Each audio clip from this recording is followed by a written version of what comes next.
Hello Taekooker babies, welcome to my channel guys. आज मैं Taekook fan fiction when a cold billionaire treated his pregnant husband as a slave के part 2 explain करने वाली हूँ। So let's get started. Taehyung के word सुनकर Jungkook रोने लगता है। रोने के वजह से उसे टमी में बहुत ज़्यादा दर्द हो रहा था। तेयंग कहता है, तुम अपने आंसू से दूसरों को बेवकूफ़ बना सकते हो, लेकिन मुझे नहीं। ये तो बस शुरुआत है, आगे आगे देखो मैं तुम्हारे साथ क्या क्या करता हूँ। रोने की वजह से जंगकुक का गला और भी ज़्यादा सूख गया था। जंगकुक बार बार तेयंग की तरफ ब्यूटीफुल आइज से देख रहा था, लेकिन तेई एक सेकंड के लिए भी जंगकुक की तरफ देख नहीं रहा था। ते अपने फ़ोन के साथ बिजी था और ऑल द टाइम बस फ़ोन की स्क्रीन को ही घूर रहा था। होल राइट साइलेंट जाता है। कार मेंशन में एंटर करते ही जंगकुक कार से निकलकर वॉमिटिंग करने लगता है। उसके आंखों से आंसू निकल रहा था। जंगकुक तेयंग के तरफ देख रहा था। कहीं ना कहीं उसके दिल में ये उम्मीद था कि तेई उसके पास आकर उसके बैग पर हाथ रखकर उसे कंफर्ट करने की कोशिश करेगा, लेकिन ऐसा कुछ नहीं हुआ। तेयंग कार से निकलकर जंगकुक को इग्नोर कर सीधा अंदर आ जाता है, जो कि जंगकुक के लिए बहुत ज़्यादा हार्ट ब्रेकिंग था। आजुम्मा भागते हुए बाहर आई और जंगकुक को उठने में मदद की। आजुम्मा जंगकुक को अपने साथ अंदर लेकर आया। तेयंग बेलकुनी से सब कुछ देख रहा था। आजुम्मा जंगकुक को लिविंग रूम के सोफे पर बैठाकर उसके लिए पानी लाने के लिए किचन में आ जाती है। जंगकुक के फोरहेड पूरी तरह से पसीनों से कवर हो चुका था। जंगकुक अपने बेबी बाम पर हाथ रखकर हेवीली ब्रीथ ले रहा था। तभी उसे फुट स्टेप की साउंड सुनाई देता है। जंगकुक पीछे टर्न करता है। तेयंग अपने कोल्ड आइज और बिल्कुल अलग एक्सप्रेशन के साथ सीढ़ियों से नीचे आ रहा था। जंगकुक तेयंग के डर से सोफे पर से उठकर खड़ा होने की कोशिश करता है, लेकिन जंगकुक ऐसा नहीं कर पा रहा था क्योंकि उसके शरीर में इतना स्ट्रेंथ ही नहीं बची थी। तेयंग ब्लैंक एक्सप्रेशन के साथ स्लोली वॉक करके नीचे आ जाता है। तेयंग कोल्डली आजुम्मा को बुलाने लगता है। आजुम्मा किचन से जंगकुक के लिए पानी लेकर लिविंग रूम में आ जाती है। तेयंग कोल्ड टोन में कहता है, आजुम्मा, मेरे ख्याल से आपको आराम करने की ज़रूरत है, तो मैं सोच रहा था क्यों ना आपको आपके काम से फ्री कर दिया जाए। कल से आपको यहाँ पर रहने की कोई ज़रूरत नहीं है। कल से आप काम पर मत आना। तेयंग को सुनने के बाद आजुम्मा शॉक्ड हो जाती है। तेयंग कहता है, कल से मैं इस घर में अपने और अपने हस्बैंड के अलावा किसी और को नहीं देखना चाहता। मैं अपने हस्बैंड के साथ क्वालिटी टाइम स्पेंड करना चाहता हूँ।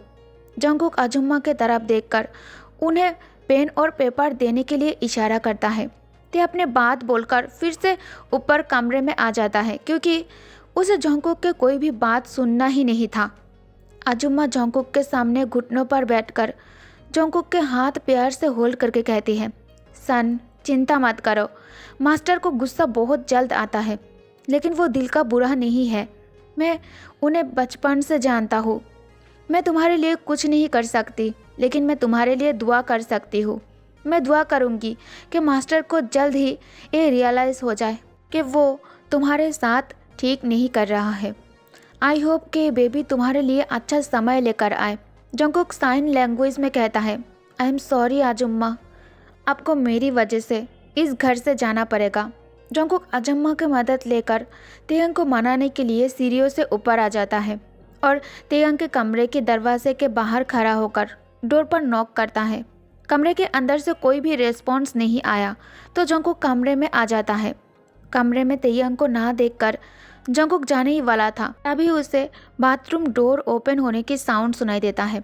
जंगकुक जब भी तेयंग के आसपास रहता है वो हमेशा हियरिंग मशीन को यूज़ करता है। तेयंग शावर लेकर ओनली टॉवल में बाहर आ जाता है। तेयंग के अपर बॉडी जंगकुक के सामने फुल्ली एक्सपोज्ड था। वाटर तेयंग के हेयर से ड्रॉप होकर उसके एक्सपोज्ड शोल्डर पर और फेस पर गिर रहा था। हमेशा की तरह तेयंग हॉट एंड हैंडसम लग रहा था। तेयंग के हॉट और हैंडसमनेस को देखकर जंगकुक के हार्ट बीट फास्ट हो जाता है।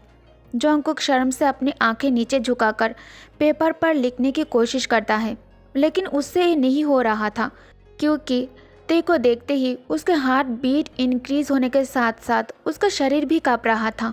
जंगकुक जैसे तैसे करके पेपर पर लिखकर तेयंग के हाथ में पेपर रखकर उसके आंखों में इस उम्मीद के साथ देखने लगता है कि ते इसे रीड करने के बाद अपना डिसीजन चेंज कर लेगा। तेयंग रीड किए बिना ही पेपर फाड़कर डस्टबिन के अंदर फेंक देता है। तेयंग बेड के कॉर्नर में बैठकर टॉवल के तरफ अपने फिंगर पॉइंट करके अपने डीप वॉइस में कहता है, टॉवल लो और इससे मेरे हेयर्स को सुखाने में मदद करो। जंगकुक टॉवल से हेयर ड्राई करते हुए बात करने की फिर से और एक बार ट्राई करता है, जो तेई को और भी ज़्यादा इरिटेट कर रहा था और गुस्सा दिला रहा था। तेयंग एंग्री टोन में कहता है, शट अप, क्या तुम्हें पता भी है कि मैं इसे कैसे बर्दाश्त करता हूँ? जब तुम बात नहीं कर सकते तब तुम कोशिश क्यों करते हो?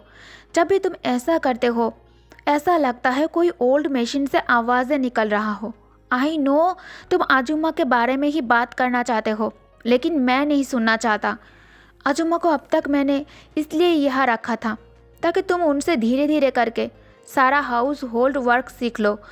आज मुझे इस बात का एहसास हुआ कि इस घर में रहते हुए तुम्हें 2 साल हो गया है और तुमने अब तक आजुमा से सब कुछ सीख ही लिया होगा, तो अब उनका इस घर में क्या काम? जंगकुक अपने साइन लैंग्वेज में कहता है, तेयंग तुम ऐसा क्यों कर रहे हो मेरे साथ? तेयंग कहता है, मैंने तुम्हें पहले ही कहा है मेरा हस्बैंड बनना बंद करो। अगर तुम्हें इस घर में रहना है तो तुम्हें काम करना पड़ेगा। कोई भी चीज़ फ्री में नहीं मिलता है। Now get lost. अगर तुम्हें कोई भी बात करना है तुम दरवाजे के बाहर खड़ा होकर फिर करना। कमरे के अंदर आने की ज़रूरत नहीं है तुम्हें। आज से पहले जंगकुक को कभी इतना एम्बैरेसिंग फील नहीं हुआ था। ते हमेशा उसे डिसरिस्पेक्ट से बात करता है, लेकिन आज उसका हार्ट मिलियन पीसेस में टूट कर बिखर गया था। जंगकुक कहता है, क्या मैं इस घर में सिर्फ एक स्लेव हूँ तुम्हारे लिए? तो फिर हमारे बेबी के बारे में क्या? तेई तेयंग जंगकुक के वर्ड को इग्नोर कर उसका हाथ पकड़ लेता है और उसे खींचकर कमरे से बाहर लाकर दरवाज़ा बंद करने से पहले कहता है, क्या तुम चाहते हो लास्ट नाइट मैंने जो किया था तुम्हारे साथ अभी फिर से उसे रिपीट करो? जस्ट बिकॉज तुम्हारी तबीयत ठीक नहीं है तो आज मैं तुम्हें छोड़ रहा हूँ। अब जाओ यहाँ से। नेक्स्ट डे मॉर्निंग जंगकुक गहरी नींद में था। अचानक जंगकुक तेयंग के लाउड वॉइस से जाग जाता है। जंगकुक तुरंत आंखें खोलकर ते को अपने कमरे में एंग्री लुक के साथ खड़ा देखकर तुरंत उठकर बैठने की कोशिश करता है। उसका दिल तेज़ी से धड़कने लगता है। एक तो वो प्रेग्नेंट है, ऊपर से अचानक नींद में लाउड वॉइस से जंगकुक को मेंटली एक शॉक लगा। जंगकुक हेवीली ब्रीथ लेने लगता है। उसने खुद को संभाल भी नहीं पाया था।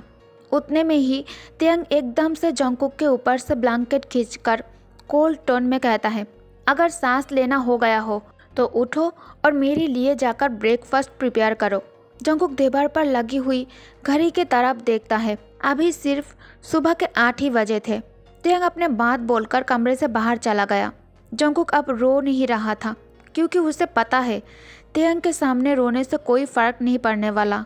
वो बोल नहीं सकता, यही उसका सबसे बड़ी गलती है। जंगकुक वॉशरूम से बाहर आकर मिरर में तेयंग के इमेज देखकर प्यार से कांपते हुए पीछे की ओर टर्न करता है। तेई दरवाजे पे ऐसे खड़ा था और इस लुक से जंगकुक को घूर रहा था। उसे देखकर यही लग रहा था जैसे कोई भूखे टाइगर अपने शिकार के लिए तैयार हो और शिकार उसके सामने ही हो। तेयंग मोस्ट डेंजरस टोन में कहता है, लेजी कामचोर, कल मैंने तुमसे क्या कहा था? मुझे मेरा ब्रेकफास्ट टाइम पर चाहिए। जंगकुक तेयंग से आई कॉन्टैक्ट कर साइन लैंग्वेज में कहता है, आई एम सॉरी तेई। तेयंग कहता है, तुम्हारे सॉरी कहने से मेरा पेट भर जाएगा।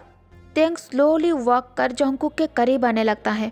जंगकुक तेई के डर से पीछे की ओर जाने की कोशिश करता है। तभी तेई उसका हाथ पकड़ लेता है और अपना राइट हैंड जंगकुक के बेली पर रखता है। जंगकुक डर से आंखें बंद कर लेता है। उसे लगा तेई उसे हर्ट करने वाला है, लेकिन तेई ऐसा बिल्कुल भी नहीं करता क्योंकि उसके दिमाग में कुछ और ही प्लान चल रहा था। तेयंग जंगकुक के हाई बेबी बम पर प्यार से हाथ सहलाते हुए कहता है, मुझसे शादी करके तुमने जो गलती की है उसका तुम्हें कोई आइडिया भी नहीं है। बहुत जल्द मैं ये मेक श्योर करूँगा कि तुम्हें तुम्हारे डिसीजन के लिए हर पल रिग्रेट हो और जो मेरा है उसे मेरे पास ही रहना चाहिए। यह कहकर तेयंग जंगकुक को बेड पर पुश करके कमरे से बाहर चला गया। जंगकुक हेविली ब्रीथ लेते हुए आंखें खोलकर अपने वाइडन आइज से ते को जाते हुए देखता है। जंगकुक किचन में आकर तेयंग के लिए जल्दी जल्दी ब्रेकफास्ट मेक करता है। जंगकुक ते को ब्रेकफास्ट के लिए बुलाने जाता है, लेकिन ते कमरे में नहीं था। कमरे में उसका ऑफिस बैग भी नहीं था। इससे जंगकुक समझ जाता है ते ऑफिस के लिए निकल गया है। जंगकुक को बिल्कुल भी अच्छा नहीं लग रहा था। ये फर्स्ट टाइम था जब तेयंग नाश्ता किए बिना ही ऑफिस चला गया। जंगकुक बहुत ज़्यादा थक गया था, इसलिए थोड़ी देर आराम करने के लिए डाइनिंग टेबल पर बैठ गया। तभी उसे एक चीट मिलता है। जंगकुक उसे ओपन करके रीड करता है। मैसेज रीड करके जंगकुक के आंखों में आंसू आ जाता है। जब से वो इस घर में आया है तब से एक आजुम्मा ही थी जिन्होंने उसका एक माँ की तरह ख्याल रखा था। तेई आजुम्मा को लास्ट नाइट काम से निकाल दिया था। फिर भी जाने से पहले आजुम्मा जंगकुक के लिए जिंजर सूप बनाकर गई थी। अचानक बारिश के वजह से वेदर बहुत ज़्यादा कोल्ड बन गया है। जंगकुक को कोल्ड ना हो इसीलिए आजुम्मा जिंजर सूप बनाकर गई है। क्योंकि जंगकुक प्रेग्नेंट है, अगर उसे कोल्ड और फीवर हो जाता है वो मेडिसिन नहीं खा सकता। जंगकुक मन ना होते हुए भी सूप पी लेता है, क्योंकि उसे अभी खुद से ज़्यादा अपने अनबॉर्न बेबी की फिक्र है। जंगकुक तेई के लिए लंच प्रिपेयर कर इसे पैक कर लेता है और खुद भी तैयार हो जाता है तेयंग के ऑफिस जाने के लिए। ये पहली बार था जब जंगकुक तेयंग के ऑफिस जाने वाला है। जंगकुक बाहर आकर ड्राइवर से कार बाहर निकलने के लिए कहता है। ऑफिस के अंदर आते ही सब लोग जंगकुक को अजीब तरह से सिर से लेकर पैरों तक घूरने लगता है। इससे जंगकुक अपने आप पर बिल्कुल भी शर्मिंदा महसूस नहीं कर रहा था, क्योंकि ये बच्चा उसका और उसके हस्बैंड का है और उन दोनों का शादी हुआ है। कानूनी तौर पर तेई उसका पति है। जंगकुक रिसेप्शन पर जो लेडी बैठी थी उससे तेयंग के बारे में पूछता है, पर रिसेप्शनिस्ट लेडी को जंगकुक की बात समझ ही नहीं आ रही थी। तो जंगकुक पॉकेट से फ़ोन निकालकर उसमें टाइपिंग करके उस लेडी को शो करता है। लेडी जंगकुक से पूछती है, आप कौन हो और मिस्टर किम से आप क्यों मिलना चाहते हो? जंगकुक फिर से टाइप करता है, ही इज़ माई हस्बैंड, मैं बस उसे लंच देने के लिए आया हूँ। लेडी कहती है, ओह सॉरी सर, मुझे पता नहीं था कि मिस्टर किम मैरिड है और आप उनके हस्बैंड हो। मिस्टर किम अभी भी मीटिंग में बिजी है, लेकिन कोई बात नहीं, आप उनके हस्बैंड हो तो मैं आपको रोक नहीं सकती, वो भी इस कंडीशन में है। लेडी जंगकुक को तेयंग के कैबिन के बाहर छोड़कर जाती है। जंगकुक अंदर जाने ही वाला था, तभी उसने सुना ते अंदर किसी से बात कर रहा था। मैं अब इसे और कंटिन्यू नहीं कर सकता। जब भी मैं उस लिटिल स्लट को देखता हूँ मेरा दिमाग खराब हो जाता है। एक बार वो बस इस बेबी को जन्म दे दे, इसके बाद मैं उसे इस घर से निकल कर बाहर फेंक दूंगा। लेकिन मुझे एक बात का डर है, अगर आप लोग एंड टाइम पर अपने बातों से मुकर गए तो? दूसरा कोई इंसान तेई से कहता है, don't worry mister Kim, we have already agreed on this matter, पहले ही हमारी बात हो चुकी है इस बारे में। अब मैं कैसे अपने वर्ड से पीछे हट सकता हूँ? मुझे इस बात का डर नहीं है कि आप अपने वर्ड से पीछे हट जाएंगे या नहीं, मुझे कुछ और परेशान कर रहा है। बाहर से पूरी कॉन्वर्सेशन सुनने के बाद जंगकुक बहुत ज़्यादा डर जाता है, उसे पसीना आने लगता है। जंगकुक लंच बॉक्स रिसेप्शनिस्ट के पास छोड़कर घर पर जाने के लिए निकल जाता है। कार में बैठकर जंगकुक रोते हुए अपने बेली को टच करके बेबी को महसूस करते हुए मन ही मन कहता है, इसका मतलब उसने कभी एक पल के लिए भी मुझसे प्यार नहीं किया था, उसे बस मेरी बॉडी से मतलब था और अब वो मुझसे मेरी बेबी को छीन लेना चाहता है। जंगकुक ड्राइवर से कार जियोन मेंशन लेकर जाने के लिए कहता है। जंगकुक फ़ोन निकालकर अपने ह्योंग जिमिन को मैसेज करता है। मैसेज सीन करके जिमिन तुरंत कॉल बैक करता है। जंगकुक कॉल रिसीव करके रोने लगता है। जिमिन फ़ोन की दूसरी साइड से वर्डली पूछता है, क्या हुआ? क्या उसने तुम्हारे साथ कुछ किया तो नहीं ना? जंगकुक कोई रेस्पॉन्स नहीं करता, क्योंकि एक तो वो बात नहीं कर सकता। जिमिन कहता है, ओके मैं समझ गया, अभी मैं जो पूछूंगा तुम उस पर अपना रिएक्शन देना। क्या तुम सच में ये करना चाहते हो? जंगकुक बात नहीं कर सकता, तो वो बोलकर अपनी बात एक्सप्रेस नहीं कर सकता था। इसलिए जॉन्गकुक फ़ोन की स्क्रीन पर टैप करके और 2-3 बार टच करके एक्सप्रेस करता है। जिमिन कहता है, तुम अभी कहाँ हो? मैं तुम्हें अभी लेने आ रहा हूँ। जॉन्गकुक उसे आने के लिए मना करता है और ये भी कहता है कि वो खुद अभी जियोन मेंशन के लिए निकल चुका है। जॉन्गकुक तेयांग के रूडनेस और एरोगेंट बिहेवियर से यूज टू हो गया था।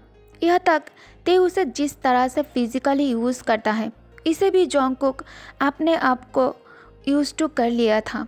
लेकिन आज जो कुछ भी उसने सुना, इसे वो पूरी तरह से टूट चुका था और तेयांग के प्यार पाने का जो उम्मीद उसके दिल में था, वो भी खो दिया था। जॉन्गकुक बहुत ही बुरी तरह से रो रहा था और अपने बेबी को खोने के डर से उसका शरीर बुरी तरह से काँप रहा था। उसमें अब इतनी भी हिम्मत नहीं बची थी कि कार से निकलकर कुछ दूर चलकर अपने मेंशन के अंदर जा सके। ओके गाइस, तो इस पार्ट को मैं यही एंड करती हूँ। आई होप कि आप लोग स्टोरी को बहुत ज़्यादा एंजॉय कर रही हो। और हाँ, ये बस एक इमेजिनेशन स्टोरी है, इसे पर्सनल लेने की कोई भी ज़रूरत नहीं है और किसी को भी हेट मत करो, ठीक है? स्टोरी को स्टोरी की तरह लो और इसे एंजॉय करो। हाँ, और एक बात मैं कहना चाहती हूँ, ये स्टोरी एक रियल लाइफ से कनेक्टेड है।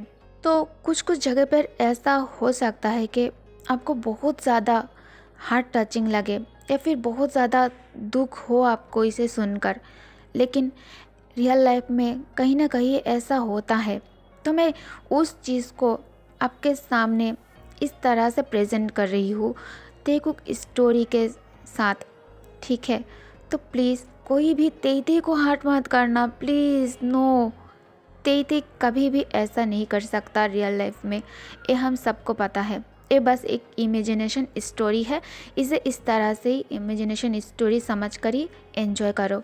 और हाँ, तेकुक स्टोरी है, मैं जानती हूँ आप लोगों को सैड एंडिंग तो बिल्कुल भी पसंद नहीं है, तो मैं स्टोरी हैप्पी एंडिंग ही रखूँगी। और प्लीज़ हाँ, आप लोग चैनल को सब्सक्राइब भी कर लिया करो, ठीक है? Thank you guys, thank you for watching. Good night, take care, bye bye all Taekooker babies, bye.